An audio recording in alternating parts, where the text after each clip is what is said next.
안녕하세요. 황혼향기입니다. 처음엔 그냥 당근 거래였어요.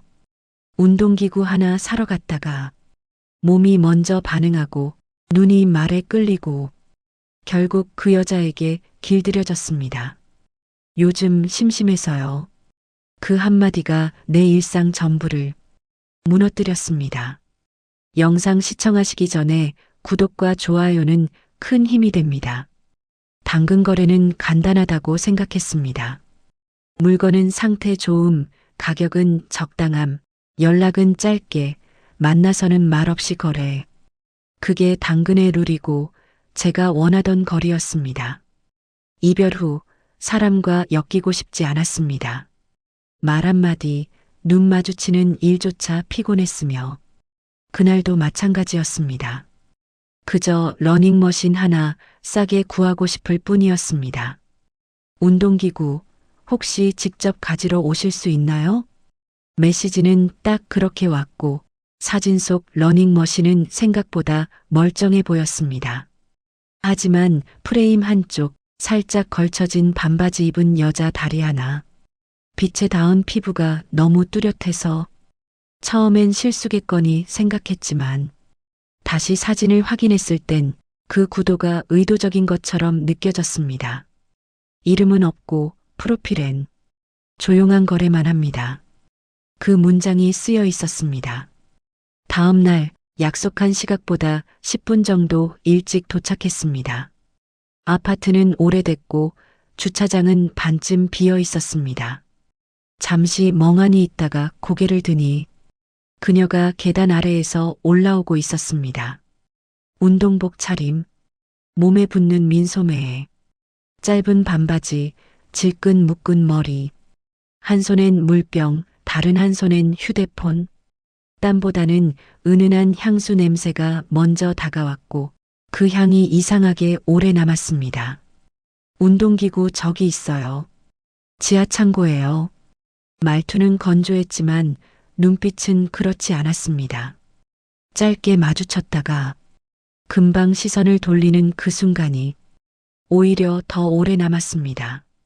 지하로 내려가는 동안 그녀는 제 팔을 가볍게 스치며 앞장을 섰습니다. 그 접촉이 실수 같지 않다는 걸 몸이 먼저 알아챘습니다. 지하 창고는 작고 습했습니다. 러닝머신은 구형이었지만 작동에 문제는 없어 보였습니다. 이 정도면 괜찮죠? 잘 쓰진 않았어요. 그녀는 벽에 등을 기댄 채 양팔을 모으고 서 있었습니다. 가슴께 민소매가 살짝 벌어졌고 그 틈 사이로 땀인지 물인지 모를 가느다란 선이 흐르고 있었습니다. 제가 들게요. 조금 무거웠지만 괜찮았습니다. 하지만 문제는 그녀가 굳이 그렇게 가까이 설 필요가 없었다는 겁니다.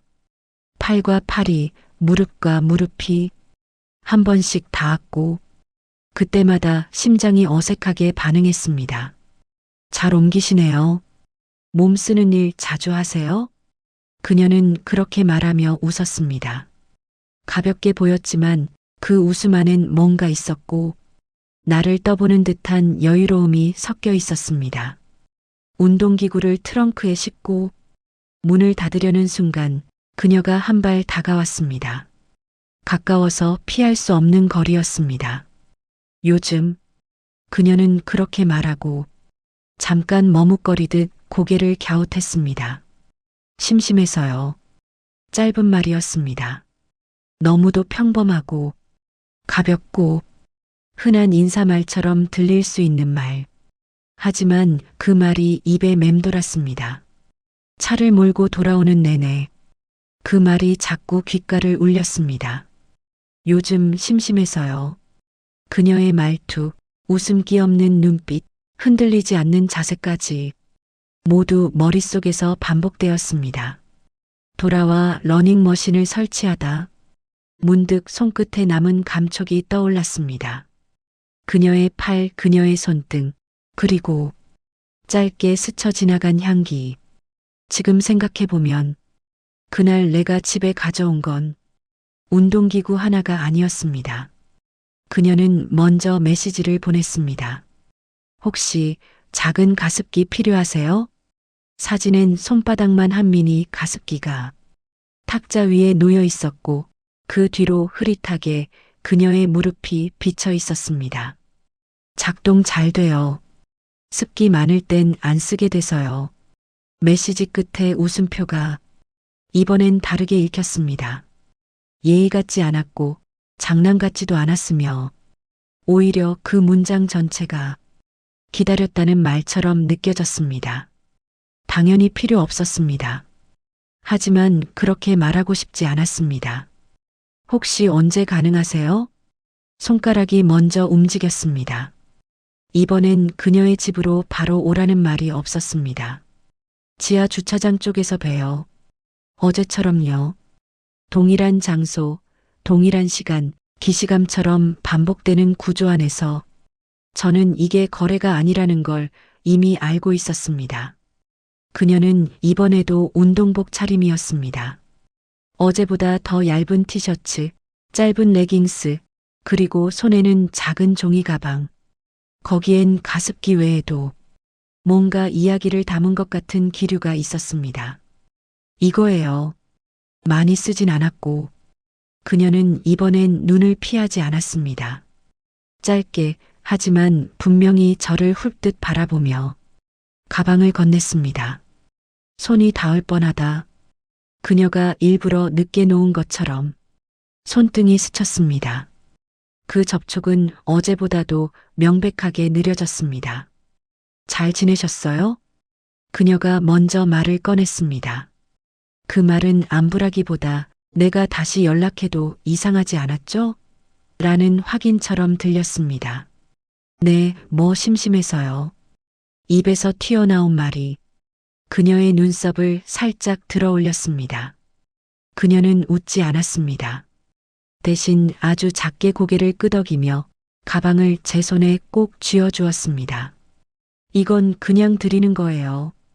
지난번 운동기구도 싸게 드렸고 그 말 끝에 그 대신이란 말이 붙을 것 같았습니다.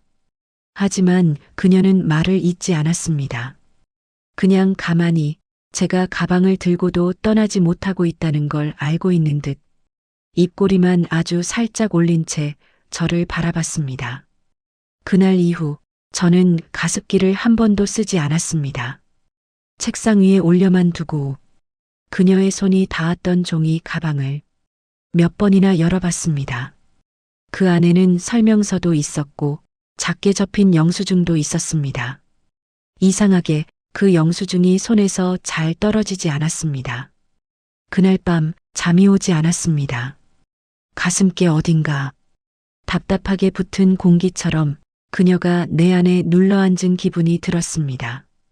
어제는 그냥 스쳤는데 오늘은 멈췄고 그녀는 말을 줄였고 나는 그 빈 공간을 혼자서 메우기 시작했습니다. 다음 거래가 있을까? 그 생각이 들기 시작한 순간부터 저는 당근 앱을 더 자주 켜기 시작했습니다.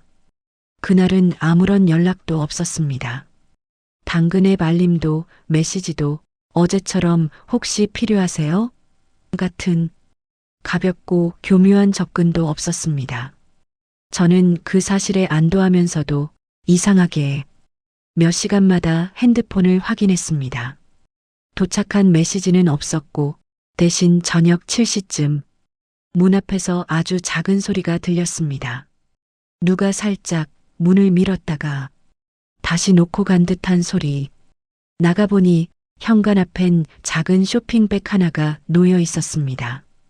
그 안에는 차가운 병 2개와 포장된 비타민 젤리가 들어 있었습니다. 영수증은 없었고 메모 한 줄도 없이 그냥 그렇게 무언가를 두고 간 흔적만 남아 있었습니다. 그걸 들고 들어오며 저는 단 한 가지 확신만 했습니다. 그녀였다. 그 외엔 어떤 추측도 하지 않았습니다. 이웃일 수도 있고 배달 실수일 수도 있었지만 아니라는 걸 너무 명확히 알고 있었습니다. 병에 붙은 상표는 어제 그녀 손에 들려있던 물병과 같았습니다. 냉장고에서 꺼낸 듯 병 표면에 맺힌 습기까지 그대로 그런 걸 왜 나한테, 왜 아무 말도 없이, 왜 오늘, 그 왜가 서늘하고 따뜻하고 무섭고 달콤했습니다. 먹지 않았습니다. 테이블에 그대로 올려두고 몇 번이고 돌아보았습니다. 침대에 누워서도 샤워하고 나서도 그 병이 시야에서 사라지지 않았습니다. 이건 선물인가, 도발인가, 혹은 이미 시작된 관계의 연장선인가. 그녀는 이번엔 아무 말도 하지 않았고 그 말 없음이 오히려 더 깊이 스며들었습니다. 다음 날 제가 먼저 메시지를 보냈습니다. 혹시 병 놓고 가셨어요? 읽은 표시가 떴지만 답은 없었습니다. 그 대신 20분 뒤 사진 하나가 왔습니다. 그녀의 손등, 그 위에 작은 메모지 한 장이 놓여 있었고 볼펜으로 짧게 적혀 있었습니다. 그냥 필요할 것 같아서요. 저는 그날부터 집 앞 신발장 위에 눈을 두는 습관이 생겼습니다. 소리 없는 무언가가 또 올지도 모른다는 기대, 오지도 않을 거란 자책, 그리고 그 둘 사이를 오가는 이상한 중독. 그녀는 여전히 말이 없었지만 모든 말보다 더 많은 걸 그 조용한 병 하나로, 젤리 하나로, 그리고 그 그냥이란 말 하나로 전하고 있었습니다. 그녀는 아직 제 방에 오지 않았습니다. 그런데도 벌써 침대 위엔 그녀의 향이 남아 있었습니다. 그녀에게 무언가를 건네고 싶었습니다. 나도 줄 게 있다는 말을 처음으로 입 밖에 꺼냈습니다. 사실은 아무것도 아니었습니다. 집에 굴러다니던 블루투스 스피커 하나. 소리도 잘 안 나왔고 사실 제가 쓰지 않게 된 지 오래였습니다. 하지만 그것밖엔 제가 그녀에게 꺼낼 수 있는 유일한 접점 같았습니다. 작은 스피커 하나 있는데 필요하실지 모르겠네요. 보내고 나서 창피하단 생각이 먼저 들었습니다. 너무 가벼운 물건, 너무 억지스러운 핑계. 그런데 10분도 안 돼요. 그녀에게서 답이 왔습니다. 있으면 좋죠. 음악 들을 때 마땅치가 않아서요. 그리고 한 줄이 더 붙었습니다. 오실 거죠? 이번엔 계단 아래까지 내려오지 않았습니다. 그녀는 복도 끝, 현관문 앞에 서 있었습니다. 문이 활짝 열려 있었고 그 안엔 전보다 정리된 거실 그리고 테이블 위에 2개의 캔커피가 놓여 있었습니다. 저는 스피커가 담긴 종이봉투를 건넸습니다. 그녀는 제 손을 먼저 받았습니다. 봉투보다 손을, 그 접촉은 너무 짧아서 사실은 더 오래 붙잡고 있었던 것처럼 느껴졌습니다. 생각보다 무겁네요. 그녀가 말하며 웃었고 그 말은 물건이 아닌 사람을 말하는 것처럼 들렸습니다. 잠깐 들어올래요? 자연스럽게 나온 듯한 말이었지만 그 말엔 이미 준비된 문장 같은 기운이 있었습니다. 커피 하나 더 꺼내놨어요. 그녀는 안쪽으로 들어가며 슬리퍼를 툭툭 벗었습니다. 발등에 하얀 피멍 자국 하나가 있었습니다. 저는 아무 말 없이 따라 들어갔고 문은 자동문도 아닌데 스르르 소리 없이 닫혔습니다. 앉는 것도 말을 트는 것도 그녀가 먼저였습니다. 테이블에 앉은 그녀는 2 다리를 꼬았고 짧은 반바지 사이로 허벅지가 부드럽게 맞닿았다 떨어지는 숨 같은 리듬을 만들고 있었습니다. 저도 심심했어요. 그녀는 그렇게 말하며 캔커피를 들었습니다.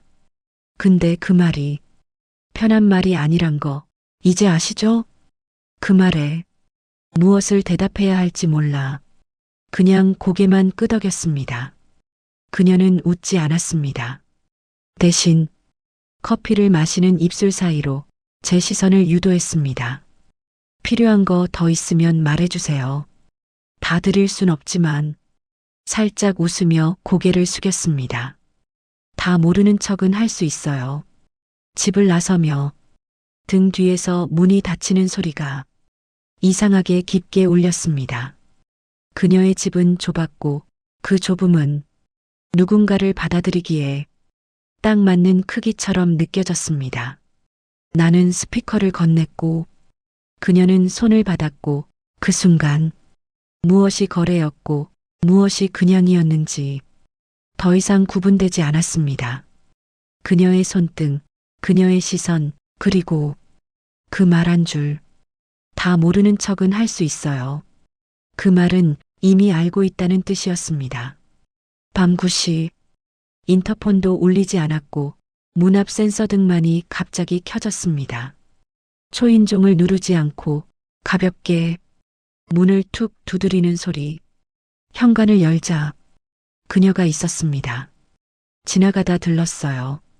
그 말은 질문을 차단하는 말이었습니다.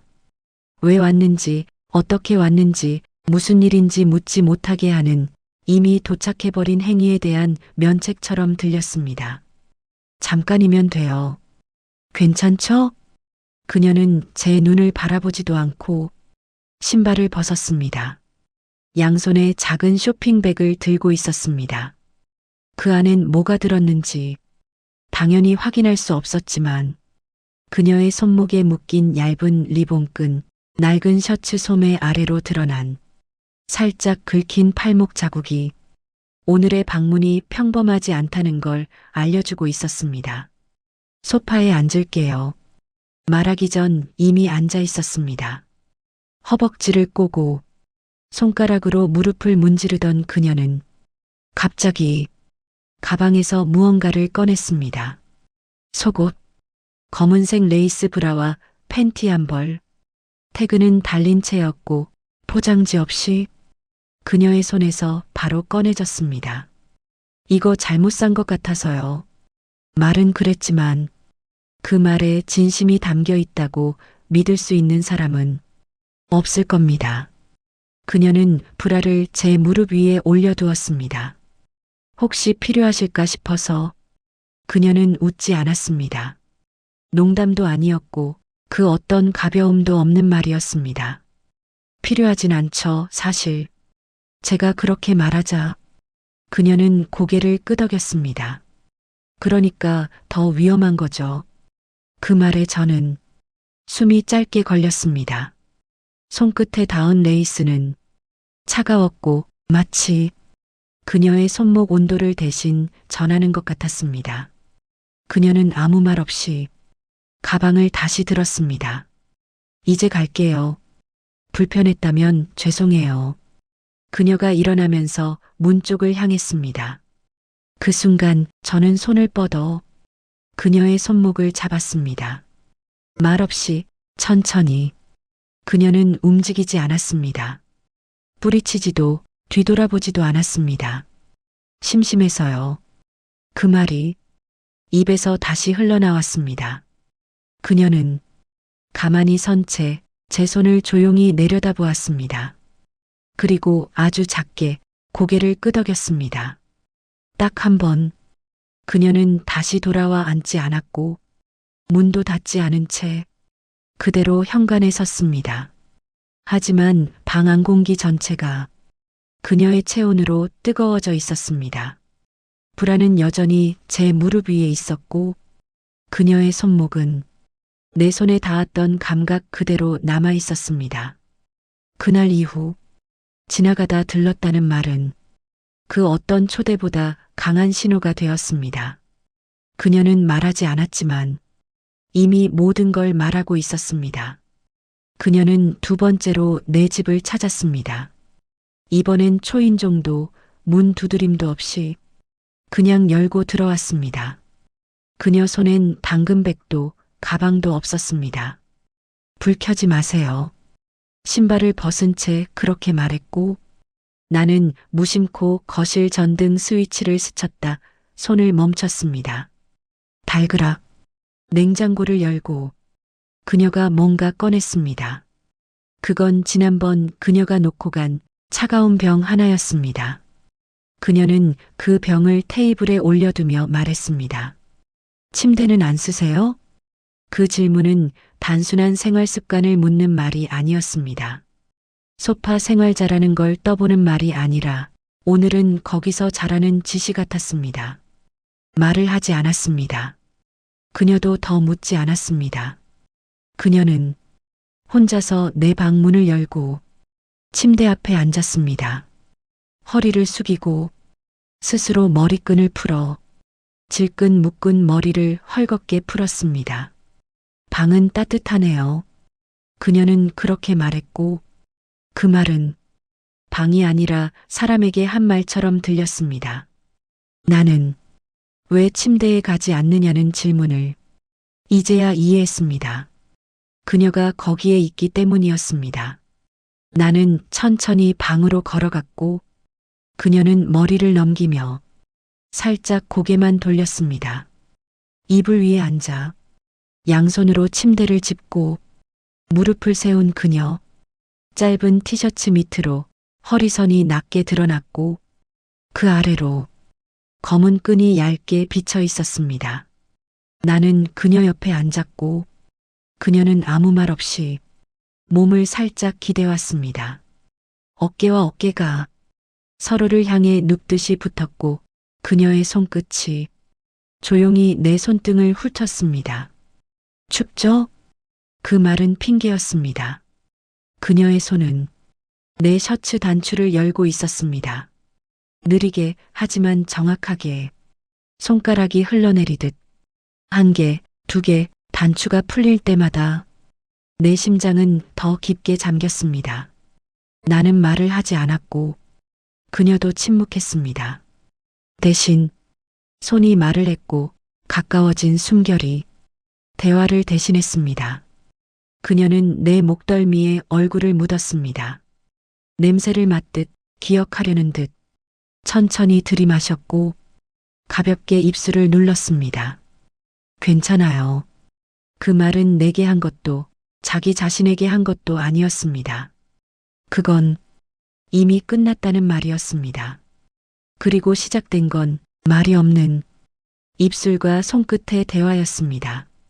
그날 밤 우리는 침대에 앉아 있었지만 누워 있지 않았습니다. 그녀는 그 밤을 오래 늘려서 서두르지 않았고 나는 그 느린 템포 안에 모든 긴장을 녹였습니다. 입술이 닿았고 손이 들어갔고 호흡이 겹쳤지만 우리는 아직 했다고 말할 수 없는 위치에 있었습니다. 하지만 그것보다 더 깊숙하게 스며든 건 그녀가 이 방을, 이 침대를, 이 몸을 이미 익숙하게 알고 있었다는 사실이었습니다. 그날 이후 그녀는 사라졌습니다. 연락도 없었고 그 흔하던 초인종 소리도 문 앞에 남겨진 아무 흔적도 없었습니다. 이틀, 사흘, 닷새 핸드폰 알림창을 쓸어보며 당근 앱을 켰다 껐다 대화 목록을 열어보고 어디에도 없어진 그녀의 흔적을 억지로 되새기듯 눌러댔습니다. 그 침대 위, 그녀의 손끝, 나를 바라보던 숨소리까지 모든 게 너무 가까웠기에 그렇게 사라진 게 믿기지 않았습니다. 결국 나는 그녀를 찾아갔습니다. 이유도 명분도 없었습니다. 단지 그날 내가 뭘 잘못했나? 그 말만이 머릿속을 맴돌았습니다. 늦은 저녁 익숙한 계단을 오르고 익숙한 현관 앞에 섰습니다. 한참 망설이다. 초인종을 누르지 못하고 가볍게 문을 두드렸습니다. 그리고 그녀가 문을 열었습니다. 그녀는 내가 알던 얼굴로 웃지 않았습니다. 머리는 풀어진 채였고 티셔츠는 구겨져 있었고 무릎에는 누군가 앉아 있었던 듯한 붉은 눌림 자국. 입을 열기 전에 나는 냄새부터 느꼈습니다. 낯선 향수 냄새, 내 것이 아닌 남자의 잔향, 그리고 피부 위에 남은 침대 냄새. 그녀는 말없이 나를 바라봤습니다. 내 시선이 무릎, 목덜미, 티셔츠 자락을 훑고 있을 때 그녀는 조용히 고개를 기울였습니다. 생각보다 일찍 오셨네요. 그 말엔 어떤 감정도 담기지 않았습니다. 나는 문턱에 멈췄습니다. 들어가고 싶었습니다. 하지만 들어가면 내가 아닌 누군가가 남기고 간 그 안을 감당해야 할 거란 걸 알았습니다. 그날 내가 그렇게 말하자 그녀는 고개를 끄덕였습니다. 그날 좋았어요. 근데 그녀는 손을 들어 올려 목덜미를 가볍게 쓸었습니다. 처음이었잖아요. 처음은 항상 조금 무섭죠. 그녀는 자기 자신에게 말하는 사람처럼 작게 웃었습니다. 문틈 사이로 방 안 풍경이 스쳐 지나갔습니다. 시트는 구겨져 있었고 물컵은 엎질러져 있었으며 속옷이 소파 팔걸이에 걸려 있었습니다. 그 장면 앞에서 나는 아무 말도 할 수 없었습니다. 질투라 하기엔 너무 명확했고 화내기엔 아무 권한도 없었고 그저 내가 그녀를 중독처럼 찾아온 사람이라는 것만 증명되고 있었습니다. 다음엔 미리 말해주세요. 그럼 좀 더 준비하고 있을게요. 그녀는 그렇게 말하며 문을 아주 천천히 닫았습니다. 그 문이 닫히는 소리를 듣고도 나는 한참을 서 있었습니다. 눈을 감으면 그녀의 목덜미에 남아있던 붉은 흔적이 떠올랐고 코끝엔 그녀 몸 위에서 흘러내린 다른 남자의 땀이 묻은 공기가 남아 있었습니다. 나는 처음으로 그녀와의 관계에서 몸이 아닌 감정을 먼저 느꼈습니다. 그리고 그 감정은 욕망이 아니라 질투였습니다. 메시지는 짧았습니다. 오늘은 혼자예요. 이전과 달랐습니다. 그녀는 초대하지 않았고 나는 묻지 않았습니다. 하지만 우리는 서로의 문장을 그 무엇보다 잘 이해하게 되어 있었습니다. 나는 다시 그녀의 문을 열었고 그녀는 이번에도 문 앞까지 마중 나오지 않았습니다. 거실 조명은 꺼져 있었고 방 안에서 흐릿한 조명이 그녀의 실루엣을 천천히 내게 당겨오고 있었습니다. 그녀는 침대 옆에 서 있었습니다. 기대거나 손짓하지 않았습니다. 나는 문을 닫고 신발을 벗은 뒤 아무 말 없이 그녀에게 다가갔습니다. 한 발, 또 한 발. 숨소리가 가까워지자 그녀는 천천히 무릎을 꿇었습니다. 그리고 고개를 들지 않은 채 양손으로 내 허벅지를 감쌌습니다. 그녀의 이마가 내 배에 닿았을 때 나는 처음으로 심장이 아니라 몸 전체가 움찔하는 걸 느꼈습니다. 그녀의 입술이 벨트 위를 따라 천천히 움직였고 손끝은 셔츠를 풀지 않고 그저 살짝 밀어 올리듯 내 피부에 입술을 붙였습니다. 말이 없었습니다. 숨소리만, 열기만, 점점 더 거세지는 욕망만 그 공간을 채웠습니다.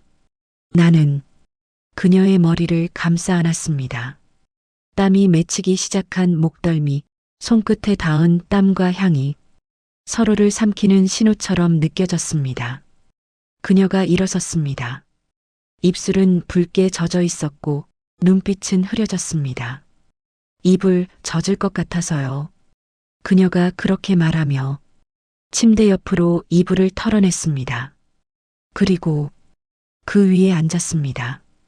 다리를 벌리고 시선을 내게 고정한 채 나는 그녀에게 다가가며 스스로 셔츠를 벗었습니다. 그녀는 웃지 않았고 나도 웃지 않았습니다. 지금 이 순간은 관계도 역할도 이름도 사라진 그저 두 사람이 본능만이 존재하는 공간이었습니다. 내 손이 그녀의 허벅지를 타고 올라갔고 그녀는 입술을 깨물었습니다. 손끝이 팬티선 안으로 들어갔을 때 그녀는 무릎을 꺾으며 몸을 내게 밀착시켰습니다. 젖어 있었습니다. 이미 준비되어 있었습니다. 그녀는 한 손으로 내 팔을 감싸며 숨소리를 뱉었습니다. 지금 하고 싶어요. 그 말은 간청이 아니라 명령이었습니다. 나는 그녀 위로 몸을 눌렀고 그녀는 허리를 말아 나를 받아들였습니다. 멈칫하는 틈 없이 몸이 몸을 기억하듯이 미끄러져 갔습니다. 그녀의 눈동자는 떨렸고 내 팔은 그녀의 등 아래로 깊숙이 들어갔습니다. 속도가 아니라 깊이였습니다. 그녀는 입술을 틀어막으며 숨을 들이켰고 나는 그녀의 몸 안이 내가 아닌 다른 누구의 것일 수 없다는 확신을 지금, 오로지 지금 느끼고 있었습니다. 정점이 다가올수록 그녀는 더 말이 없었습니다. 몸이 떨렸고 숨이 끊겼고 눈이 감기고 온몸이 젖은 채 허리를 떨었습니다. 그리고 나를 껴안았습니다. 단단히 놓지 않겠다는 듯이 이제 좀 그녀가 귀에 속삭였습니다. 괜찮을 것 같아요. 그 말은 더 받아들일 준비가 됐다는 뜻이었습니다. 그녀는 또 연락을 끊었습니다. 처음 몸의 대화를 나눈 그날 밤 나를 팔로 안고 조용히 떨리던 숨을 느꼈던 그 이후로 아무 말도 없었습니다. 문자도 당근 앱도 문 앞 센서 등도 그녀의 흔적을 지우기 시작했습니다. 그리고 정확히 6일 뒤 짧은 문장 하나. 집에 올래요. 그 문장엔 말줄임표가 붙어 있었고 나는 그 세 점의 침묵을 해석해보려 애쓰지 않은 채 곧장 그녀의 집으로 향했습니다. 문이 열렸습니다. 그녀는 거실에 없었습니다. 문을 연 건 낯선 여자였습니다. 긴 생머리, 흰색 크롭티, 그리고 무릎 위까지 드러난 핫팬츠에 맨발. 그녀는 나를 보자 한쪽 입꼬리만 올려 인사했습니다. 안녕하세요, 들어오세요. 기다리고 있었어요. 그 순간 나는 문이 잘못 열린 건지, 내가 잘못 온 건지 알 수 없었습니다. 그녀는 거실 소파에 앉아 있었습니다. 짧은 실크 원피스를 입고 와인을 한 손에 들고 다리를 꼬고 있었습니다. 그 앞 테이블 위엔 잔이 3개. 왔네요. 그녀는 눈을 들지 않고 말했습니다. 지금 막 얘기 시작했어요. 나는 문턱에 선 채 아무 말도 하지 못했습니다. 다른 여자, 그녀가 누구든 간에 지금 이 상황은 내가 생각했던 어떤 흐름과도 맞지 않았습니다. 여기 앉을래요? 다른 여자가 소파 옆을 두드렸습니다. 그녀는 여전히 시선을 주지 않았습니다. 오히려 와인잔을 들고 입술을 적시며 웃었습니다. 싫어요? 아니면 혹시 혼자라고 생각했어요? 그 말에 숨이 막히는 듯 했습니다. 그건 분명 내 감정을 찔러보는 질문이었고 질투를 확인하려는 의도된 도발이었습니다. 나는 소파에 앉았습니다. 등받이에 등을 붙이고 와인을 한 모금 삼켰습니다. 쓴맛, 알코올의 기운, 그리고 그녀가 만든 공기. 다른 여자는 조용히 웃었습니다. 그 웃음엔 아무 긴장도 없었습니다. 그저 이미 합의된 게임의 한 축처럼 행동하고 있었습니다. 그녀는 고개를 돌려 나를 처음 마주봤습니다. 이런 거 싫어요? 나는 대답하지 않았습니다. 그녀는 다시 입을 열었습니다. 전 싫다는 사람은 굳이 안 불러요. 그 말은 돌려 말한 초대가 아니었습니다. 경고였고 조건이었고 선언이었습니다. 나는 와인잔을 테이블에 내려놓고 조용히 물었습니다. 오늘 왜 부른 거죠? 그녀는 눈을 가늘게 떴습니다. 궁금했거든요. 당신이 어느 정도까지 들어올 준비가 됐는지. 그녀는 한 손을 들어 자신의 허벅지를 가볍게 쓸었습니다. 다리를 꼬았던 방향을 바꾸며 짧은 원피스 밑단이 안쪽 허벅지를 드러냈습니다. 보는 건 괜찮죠? 나는 무너졌습니다. 말로 하지 않아도 내가 이미 그 방 안에 그녀가 만든 세계 안에 있다는 걸 나 스스로 증명하고 말았습니다. 그녀는 마치 자신의 방식으로 나를 교육하는 사람처럼 입꼬리만 올리고 있었습니다. 곧 돌려보낼 거예요. 그녀가 말했습니다. 그리고 그 다음은 당신 차례예요. 그날 밤 나는 처음으로 그녀에게 선택받은 것이 아니라 허락받았다는 걸 알았습니다. 그녀는 나를 원하지 않았습니다. 가지고 노는 법을 터득한 사람이었고 그 방법으로 내 욕망을 구워 삼고 있었습니다. 그 밤은 끝나지 않았습니다. 그냥 다음 밤으로 연결된 느낌이었습니다. 그녀가 다시 먼저 연락했습니다. 이번엔 아주 간단했습니다. 올래요? 마침표도 웃음표도 없었습니다. 그냥 그 세 글자. 나는 더 이상 해석하지 않았습니다. 그녀의 말은 이미 설명이 아닌 지시가 되었으니까요. 문은 열려 있었습니다. 그녀는 거실에 없었고 조명도 켜지지 않았으며 불 꺼진 복도 끝 문이 반쯤 열린 방 안으로 빛 하나가 길을 만들고 있었습니다. 나는 조용히 걸어 들어갔고 그녀는 침대 옆에 앉아 있었습니다. 등은 돌린 채 머리는 묶지 않았고 실크 슬립이 허리에 걸쳐졌습니다. 하지만 내 눈은 그녀가 아니라 침대 위에 놓인 속옷 세트로 먼저 향했습니다. 그건 분명 그 여자가 입고 있던 것이었습니다. 지난밤 그녀의 집에 있었던 그 긴 머리 여자, 그녀의 하얀 레이스 팬티, 그리고 브라, 정갈하게 개어져 있었고 그 위엔 작은 카드 한 장이 올려져 있었습니다. 질투는 소유의 감각을 깨우는 연료입니다.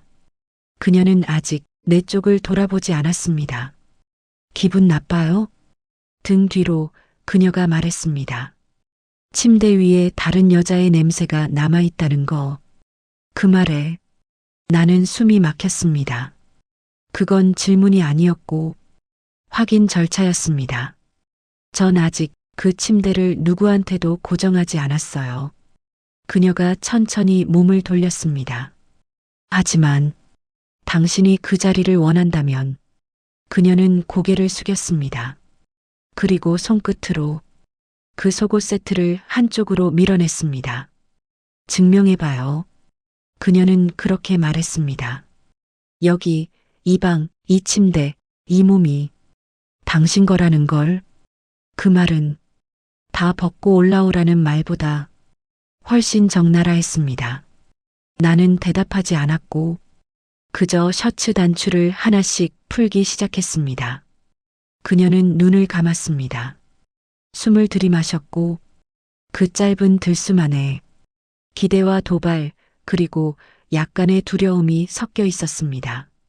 나는 그녀 앞에 섰습니다. 그녀는 아직 앉아 있었고 나는 스스로 바지를 내렸습니다. 그녀의 시선은 천천히 내 중심까지 흘러내렸습니다. 그리고 손을 뻗었습니다.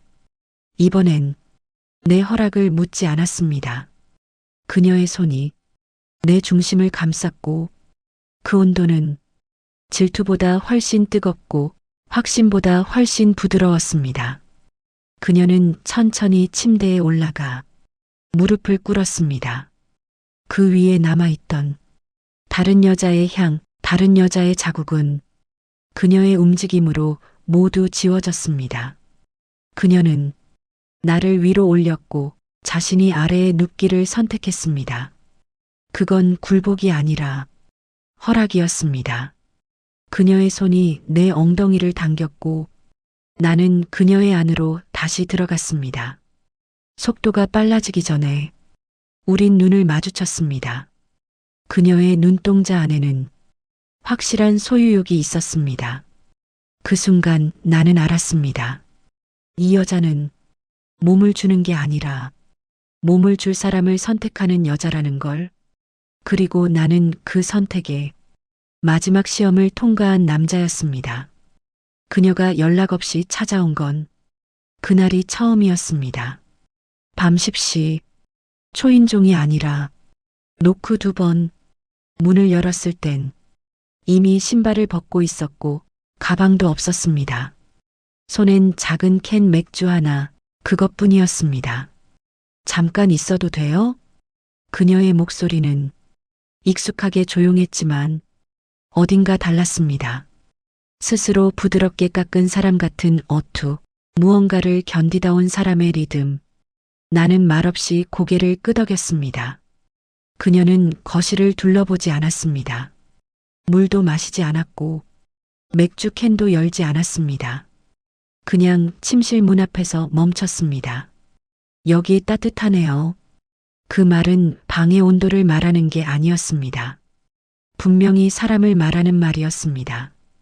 그녀는 방 안으로 걸어 들어갔고 나는 조심스럽게 뒤따랐습니다. 그리고 내 침대 앞에서 그녀는 멈췄습니다. 나는 아무 말도 하지 않았습니다.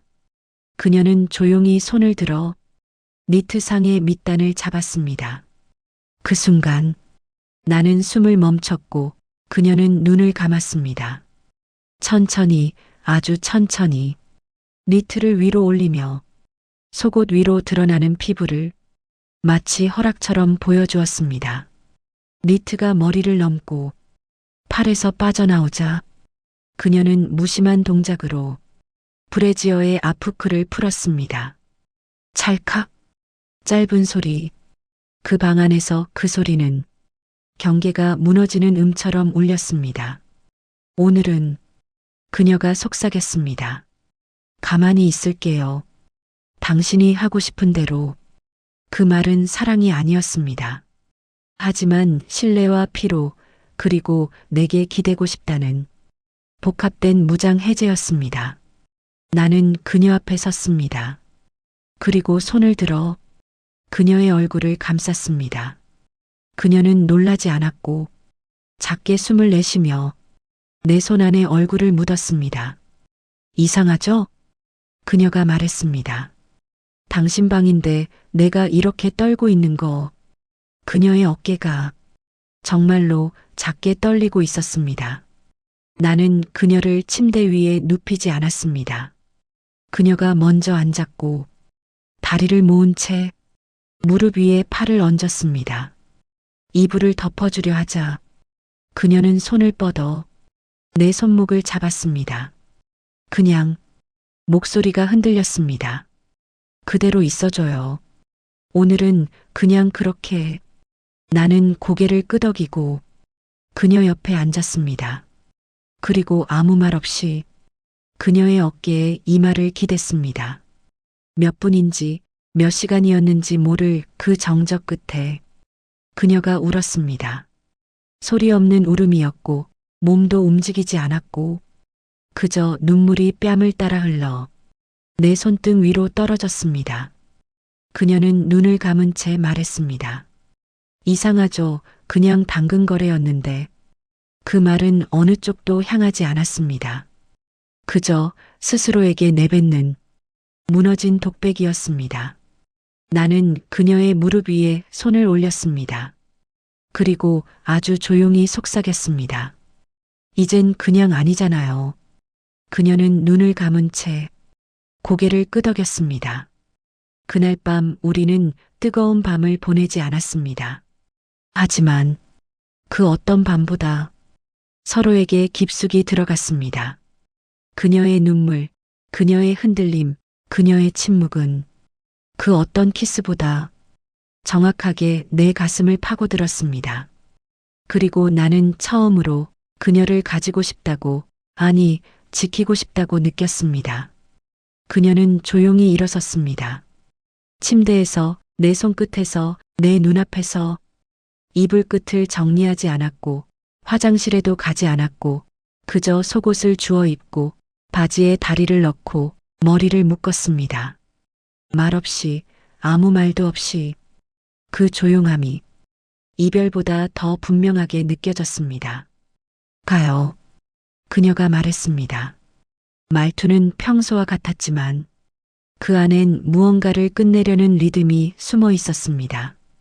데려다 줄까요? 내가 묻자 그녀는 고개를 저었습니다. 아니요. 걸어갈 거예요. 조금 걷고 싶어서. 나는 그 말 안에 곁을 더 두고 싶지 않다는 메시지가 담겨 있다는 걸 알고 있었습니다. 현관앞. 그녀는 신발을 신고 잠시 고개를 숙였습니다. 손가락이 미세하게 떨렸습니다. 발끝은 문 쪽을 향해 있었지만 어깨는 나를 향해 남아 있었습니다. 나는 움직이지 않았습니다. 잡지 않았습니다. 그녀가 원하는 게 진짜 잡아주는 손인지 아니면 그저 아무 말 없는 확인인지 혼란스러웠기 때문입니다. 문이 열렸습니다. 밤바람이 들어왔고 바깥은 조용했습니다. 그녀는 한 발 내디뎠고 나는 여전히 문틀에 기대 가만히 서 있었습니다. 그녀는 계단을 향해 천천히 걷기 시작했습니다. 세 걸음, 네 걸음, 그리고 다섯 번째 걸음에서 멈췄습니다. 그녀는 천천히 몸을 돌렸습니다. 가로등 아래 얼굴이 반쯤 그림자에 묻혔고 눈동자는 보이지 않았지만 입술은 살짝 떨리고 있었습니다. 그날 그녀가 입을 열었습니다. 왜 날 그냥 가만히 두었어요? 그 질문은 정확히 어떤 그날인지 설명할 필요가 없었습니다. 첫 몸의 대화를 나눴던 밤도 아니었고 눈물을 흘렸던 날도 아니었고 그보다 더 오래전 처음 나를 무릎 꿇게 했던 그날 나는 한참을 말하지 못했습니다. 숨이 목에 걸린 듯 짧고 얇게 들이마셔졌습니다. 그리고 마침내 천천히 대답했습니다. 그러고 싶지 않았어요. 근데 당신이 너무 조용하니까 당신 안에 들어가려면 그 침묵부터 깨야 하는데 그게 쉽지가 않았어요. 그녀는 그 말을 가만히 듣고 작게 웃었습니다. 그 웃음은 조금 안심한 듯했고 조금 아쉬운 듯했고 조금 다시 돌아올 것 같은 여운이 담겨 있었습니다. 그 말 처음 들었어요. 그녀는 그렇게 말하고 몸을 돌렸습니다. 하지만 이번엔 걷지 않았습니다. 발끝만 돌린 채 몸은 고정된 채 잠시 더 그 자리에 서 있었습니다. 우리 또 거래할 수 있을까요? 그 말은 장난처럼 말해졌지만 절대 장난이 아니었습니다. 그녀가 말한 거래는 당근이 아니었습니다. 나는 문을 열어둔 채 가만히 고개를 끄덕였습니다. 그녀는 뒤돌아보지 않고 다시 걸었습니다. 멀어져 갔고 발소리는 점점 작아졌고 그 밤은 그렇게 사라졌습니다. 하지만 현관문은 닫지 않았습니다. 그녀도 뒤돌아보지 않았지만 다음에 올 길을 알고 가는 사람의 걸음이었습니다. 나는 그날 밤 잠을 자지 않았습니다. 눈을 감으면 그녀의 마지막 뒷모습이 떠올랐고 귓가엔 또 거래할 수 있을까요? 그 말이 키스보다 더 뜨겁게 박혀 있었습니다. 그리고 나는 알았습니다. 이 관계는 끝난 게 아니라 이제야 시작되었다는 걸. 처음에는 그저 물건 하나 사고 파는 당근 거래였습니다. 요즘 심심해서요. 그 짧은 한마디가 두 사람의 일상을 무너뜨렸습니다. 그녀는 떠났고 그는 문을 닫지 않았습니다. 그날 이후로 누군가의 발소리에 가장 먼저 반응하는 사람은 언제나 그 남자였습니다. 당신이라면 그 문을 닫았을까요? 아니면 끝까지 열어둔 채 누군가를 기다렸을까요? 황혼향기 채널은 사연자의 익명을 철저히 보장합니다. 당신의 이야기 역시 누군가의 위로가 될 수 있습니다. 구독과 좋아요 그리고 알림 설정은 따뜻한 이야기를 이어가게 하는 큰 힘이 됩니다.